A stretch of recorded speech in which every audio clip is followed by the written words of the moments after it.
Robert Dean has a list of credentials a mile long.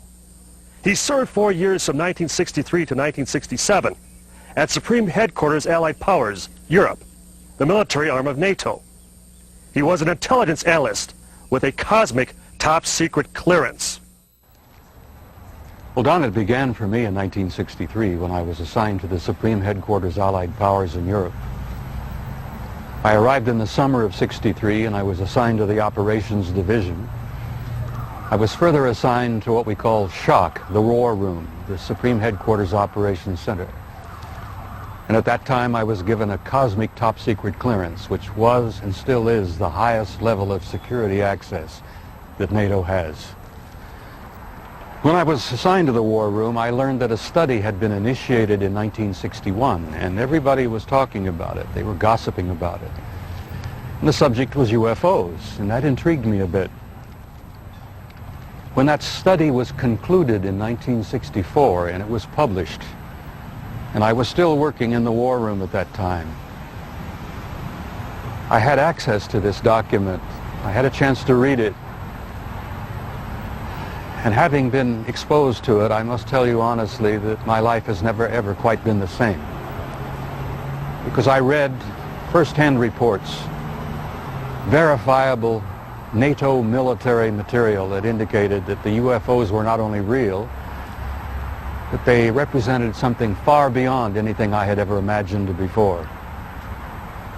When the study was concluded in '64, they concluded that there were 4 different groups apparently coming and visiting us. Out of those 4 different groups, one group looked exactly like we do, so much so that they could sit beside you in a restaurant or in an airplane or in a theater, and you'd never know. And that particular point bothered the military guys a lot. The point being that some of these people from somewhere could be walking up and down the corridors of SHAPE headquarters, or they could be walking up and down the corridors of the Pentagon. One day at lunch, a lieutenant colonel made the remark, he says, "Jesus, do you realize they could even be in the White House?"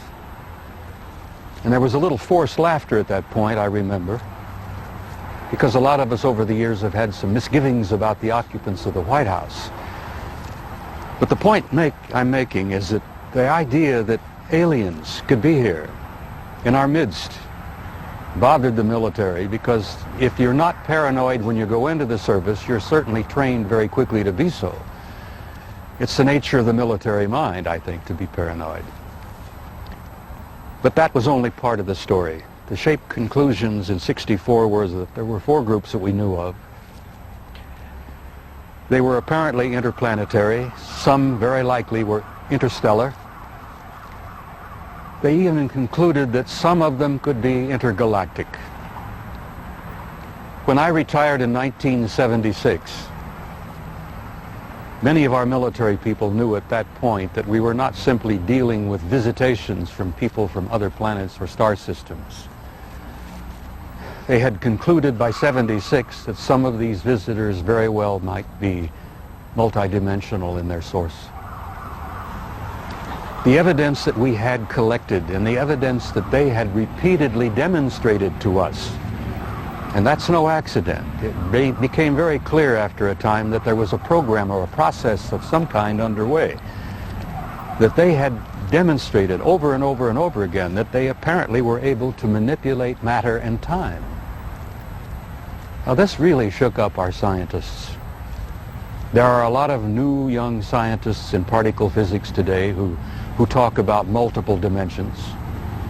There's a brilliant young professor in New York by the name of Michio Kaku, who has written a brilliant book called Hyperspace, where they talk about 10 separate dimensions.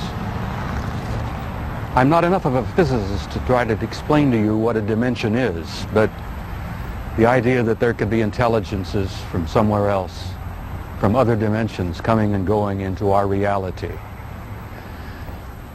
It's been quite a shake-up in traditional science. I guess I speak out openly and bluntly about this because I feel so strongly about it. I violate my security oath every time I speak about it. I do it intentionally and I do it on purpose. because I feel so strongly that the American people not only have a right to know the truth, but they have a need to know the truth. The truth, Don, apparently is simply this, that we're not alone, we've never been alone. We are apparently part of an infinite universe filled with intelligent life. I find that exciting. It doesn't frighten me. The SHAPE study concluded in '64 that if they, whoever they were malevolent or hostile, that they could have taken this planet and cleaned it up and eliminated us, turned us into dog food or whatever, a long, long time ago. That the historical evidence indicates that they'd been with us a long time, and I've concluded that we had what I like to call an intimate interrelationship with at least one of those groups, the group that looks exactly like we do. And that point is I don't like the word alien. I don't think the term alien is appropriate at all here. I like to refer to them as family. We're related to them. I think they had a hand in our being here. And I think the time has come where we're about to meet our extended family. It's going to be very soon, and the people are not ready. And one of the reasons I do speak out so bluntly and so openly is if in some small way I can help people get prepared for this. Because I believe that this reality, once we have accepted it and understood it and gone beyond the fear, will bring about an expansion of consciousness in the human race that will truly help us and prepare us to go out there and take our rightful place in that infinite community of life.